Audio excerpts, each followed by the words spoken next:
Assalamualaikum and good day. My name is Raja Nurul Fahimah Shahab binti Raja Ahmad Farid and my matric number is 01DIB19F2008 along with my partner Hani Sofia binti Hashim with matric number of 01DIB19F2002.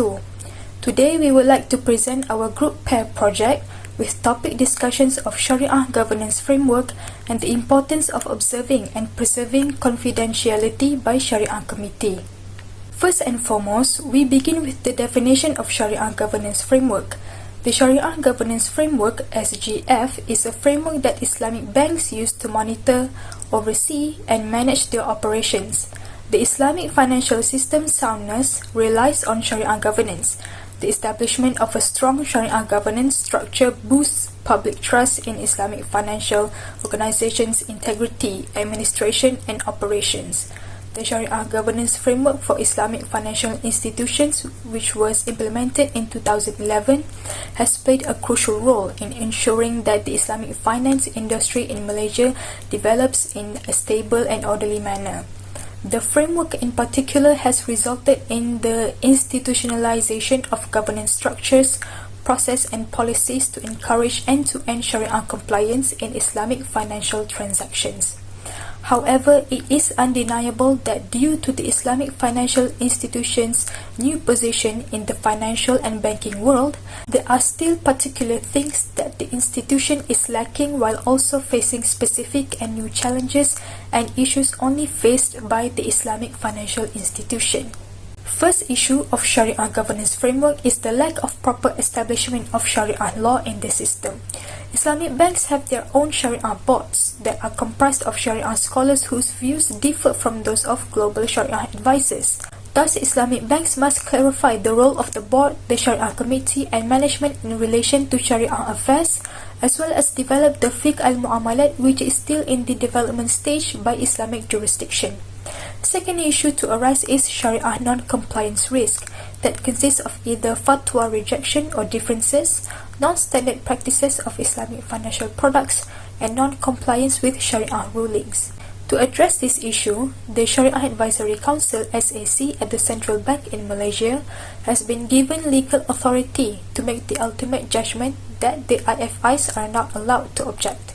The Central Bank of Malaysia Act 2009, for example, expressly states that SAC judgments are binding on both arbitration and courts. As a result, this not only ensures uniformity but also reduces the risk of challenges and rejections of Sharia committee rulings at Islamic financial institutions. The last issue of Sharia governance framework is the prospect of governance system.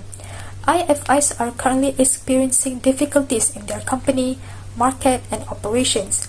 Some financial products are difficult to comprehend and have a large market potential, but they are not Sharia compliant.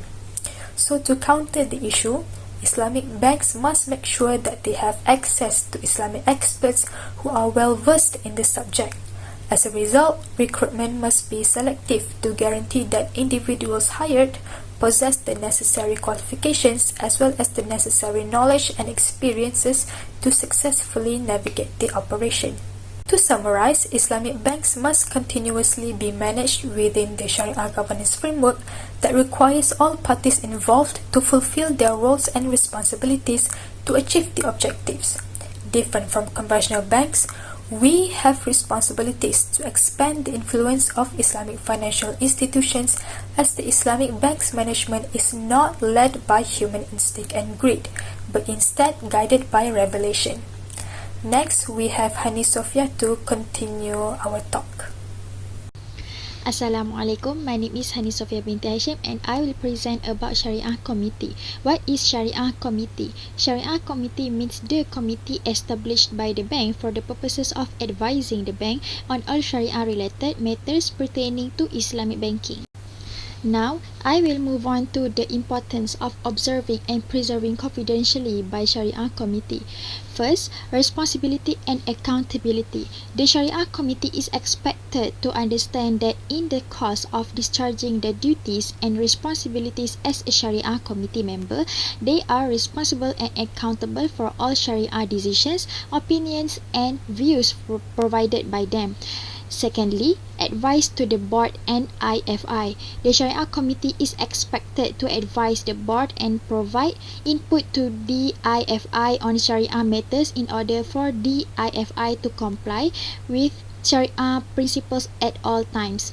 Thirdly, endorse Sharia policies and procedures. The Sharia Committee is expected to endorse Sharia policies and procedures prepared by the IFI and to ensure that the contents do not contain any elements which are not in line with Sharia. Next, provide written Sharia opinions. The Sharia Committee is required to provide written Sharia opinions in circumstances where the IFI make reference to the SAC for further deliberations or where the IFI submits applications to the bank for the new product approval. Lastly, advice on matters to be referred to the SAC. The Sharia Committee may advise the IFI to consult the SAC on Sharia matters that could not be resolved.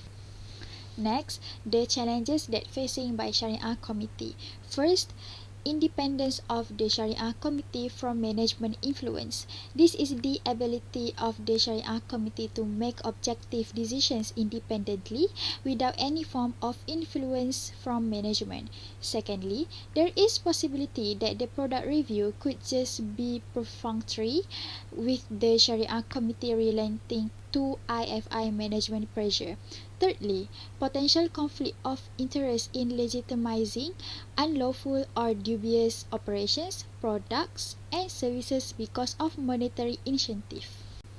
Lastly, conclusion. The role of Sharia committees has taken new importance and perspective in the light of the recent turmoil in the financial markets. For example, in the early years of resurgence of Islamic finance about 5 decades ago, Sharia committees focused on the format of intermediation, followed by a focus in product design and development. Now, the focus is on the practice of Sharia governance. Over the decades, the role and decisions of Sharia scholars in the committees have come under close scrutiny and criticism, especially with respect to their independence from management.